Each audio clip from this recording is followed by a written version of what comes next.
selaku pengajar di Pondok Pesantren Darul Fatah. Apa kabar Ustaz? Alhamdulillah baik.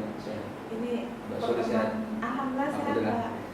Di pertemuan kali ini kita ingin membahas mengenai doa kamilin ya. Sebenarnya apa itu doa kamilin dan kapan waktu membaca doa tersebut Pak? Baik.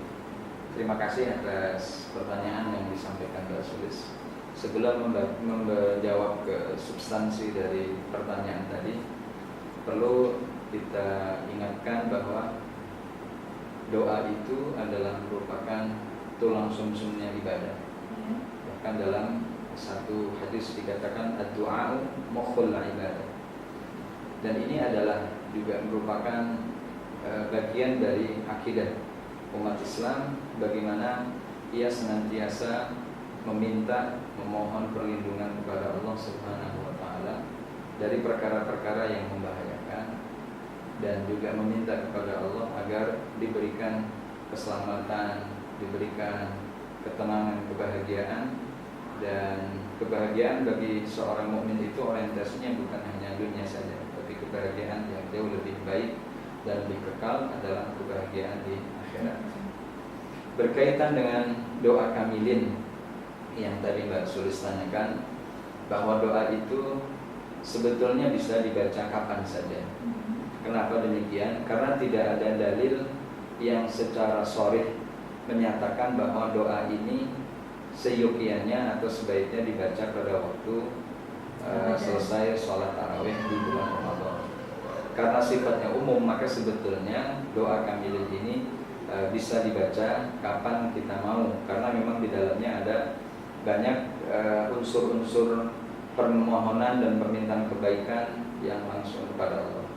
Tetapi karena di Indonesia doa ini masyhur pada waktu momen-momen tertentu seperti pada bulan Ramadan, maka sudah melekat di pikiran kaum muslimin di Indonesia bahwa doa kamilin itu ya lebih pantas untuk dibacakan pada waktu bulan Ramadan setelah selesai sholat tarawih. Baik, ketika kita melihat apakah ini redaksinya dari Nabi Sallallahu Alaihi Wasallam, maka tentu tidak ada dalil pula yang menjelaskan bahwa Nabi membaca doa kamilin setelah selesai sholat tarawih.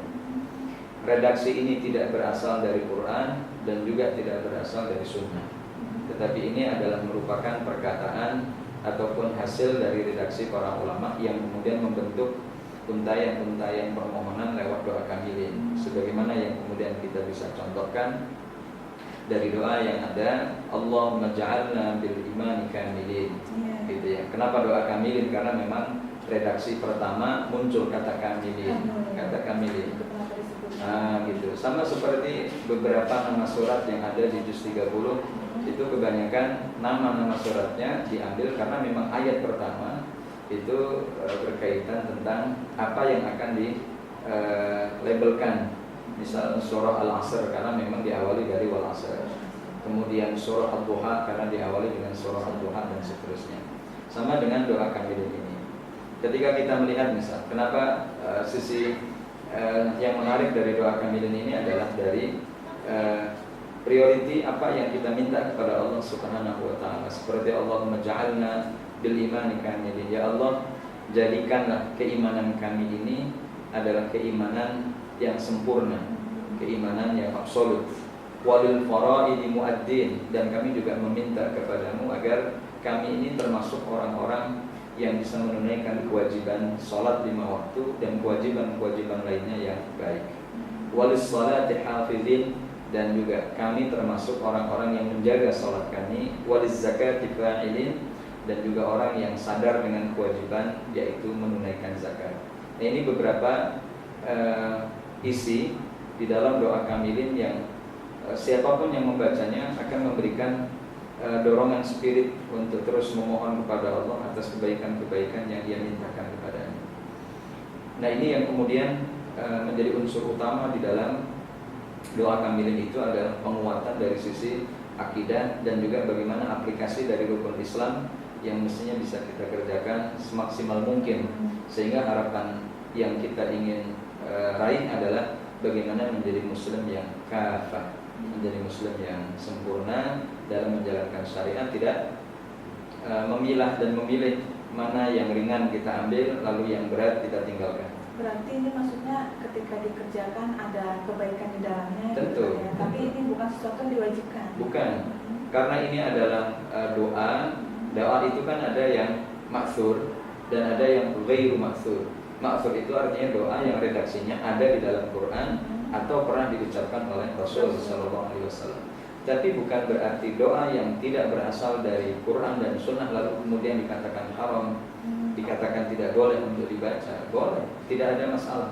Karena selama doa yang dipintakan kita atau yang kita mintakan kepada Allah adalah hal-hal yang tidak menyalahi akidah, ya justru sebaliknya menguatkannya, lalu juga memperkuat ketauhidan kita kepada Allah, maka redaksi yang seperti ini sesuatu yang diperbolehkan di dalam Islam.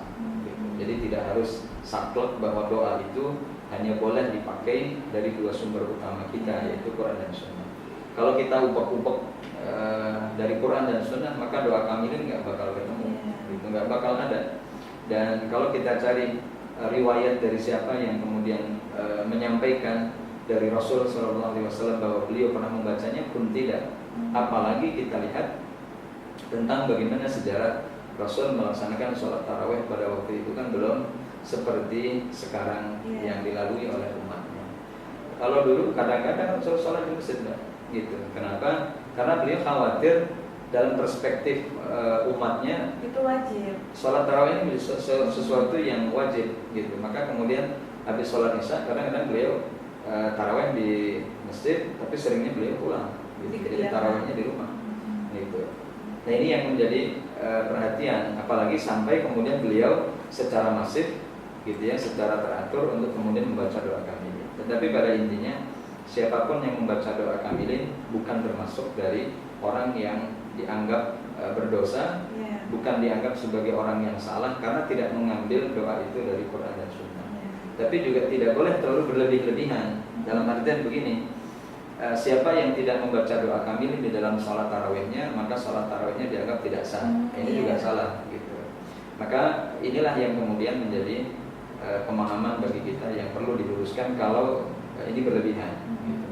Jadi mau baca doa kamilin ya silahkan, tidak ada masalah, gitu. Dan ini bukan menjadi sebuah keharusan, tetapi akan menjadi pelengkap seperti makanan yang kalau ditambah bumbu mungkin akan jauh lebih sedap, gitu. Dikasih lauk lebih enak. Gitu. Kalau lauknya lebih banyak mungkin makannya jauh lebih lahap.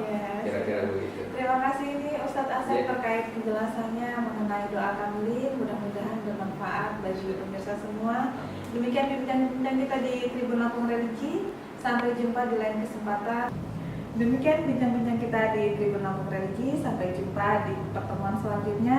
Jangan lupa untuk like dan subscribe channel kita di Tribun Lampung News Video. Terima kasih. Wassalamualaikum warahmatullahi wabarakatuh.